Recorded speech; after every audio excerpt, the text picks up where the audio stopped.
देवव्रत आगे भी आपसे अगली खबर पर बात करेंगे।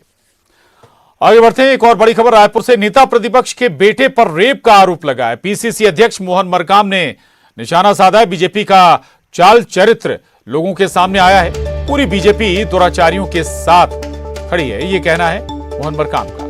नेता प्रतिपक्ष के बेटे को बीजेपी शासित राज्यों में छिपाकर रखा गया, ये आरोप भी मोहन मरकाम लगा रहे हैं। कहते हैं कि नारायण चंदेल के खिलाफ कोई कार्रवाई नहीं करना यह साबित करता है कि बीजेपी दुराचारियों के साथ है। पूरी बीजेपी आरोपी पलाश चंदेल को बचाने में लगी है।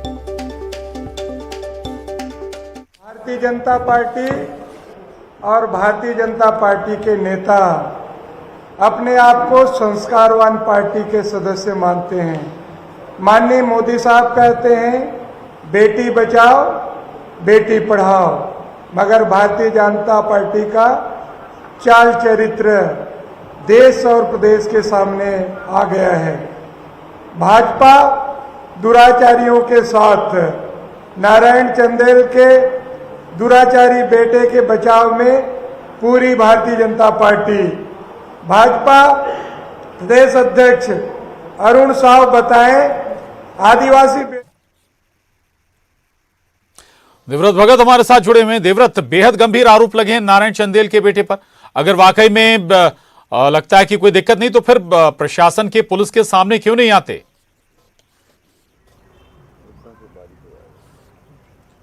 जी, जिस तरह के कई गंभीर और या यूं कहें कि संगीन आरोप पलाश चंदेल पर यहां पर लगे हुए हैं, और एक तरह से जब नेता प्रतिपक्ष के ही बेटे पर इस तरह के आरोप लगे तब निश्चित तौर पर यहां पर सत्ता पक्ष को भी मौका मिल गया है बीजेपी पर निशाना साधने का। और इसलिए एक बकायदा पूरी प्रेस कॉन्फ्रेंस होती है और उसके बाद पीसीसी अध्यक्ष मोहन मरकाम एक तरह से आरोप लगाते हैं कि पूरी जो बीजेपी है वो पलाश चंदेल को बचाने में यहां पर लगी हुई है। फिलहाल ये देखना होगा कि कब नेता प्रतिपक्ष खुल करके सामने आते हैं, या वो इस पूरे मसले पर अपने बेटे का बचाव करते हैं, या फिर जो चीजें हैं खुल करके बाहर आकर के क्या कुछ बयान देते हैं, वो देखने वाली बात होगी। क्योंकि अब तक नारायण चंदेल की कोई प्रतिक्रिया इस मसले पर नहीं आई है, और एक तरह से बार बार कांग्रेस की तरफ से यही सवाल किए जा रहे हैं कि आखिर इस पूरे मसले पर नारायण चंदेल क्यों खामोश है, जबकि आरोप गंभीर लगे हुए हैं। और एक तरह से पूरे कांग्रेस के निशाने पर इस वक्त बीजेपी है, क्योंकि चुनावी साल है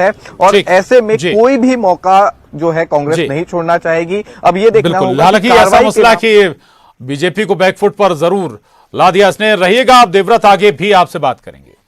एक और खबर, रायपुर के पीसीसी दफ्तर में कांग्रेस नेता शोभा ओझा ने प्रेस कॉन्फ्रेंस की, जिसमें ओझा ने भारत जोड़ो यात्रा, हाथ से हाथ जोड़ो कार्यक्रम, देश में बढ़ती महंगाई और देश में चल रहे असमानता के दौर पर अपनी बात रखी। शोभा ओझा ने कहा कि भारत जोड़ो यात्रा को पूरे देश में समर्थन मिला है। करोड़ों लोग राहुल गांधी के संपर्क में आए। अब कांग्रेस हाथ से हाथ जोड़ो कार्यक्रम देश भर में करने जा रही है। कांग्रेस कार्यकर्ता घर घर जाएंगे और राहुल गांधी का संदेश घर घर पहुंचाएंगे। साथ ही बीजेपी के खिलाफ बने आरोपों पत्र को घर घर तक पहुंचाया जाएगा। वहीं ये कार्यक्रम 10 लाख बूथों तक जाने का लक्ष्य है।